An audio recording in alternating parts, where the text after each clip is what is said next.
Welcome to Luca and Miguel. Enjoy the video. You already have Studio open.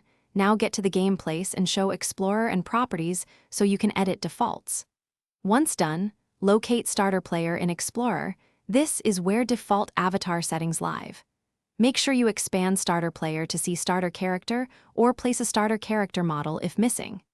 This is the first actionable step because editing Starter Player affects new players automatically. You'll change a single object that controls shirt color instead of editing every shirt asset manually. Next, you'll insert a body colors object into Starter Character. This is how Roblox controls default body part colors. Once inserted, select it and change the shirt color property in Properties. Choose a brick color or type exact color values for precision. This overrides individual shirt textures for new spawns, which is why it's efficient.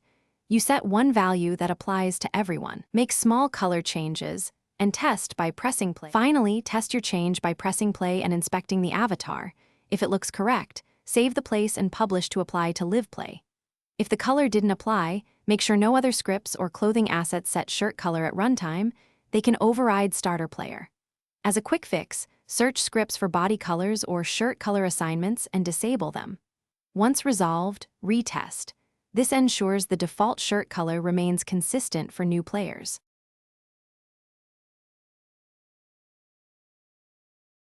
Thanks for watching and please subscribe. It's the best investment you'll ever make.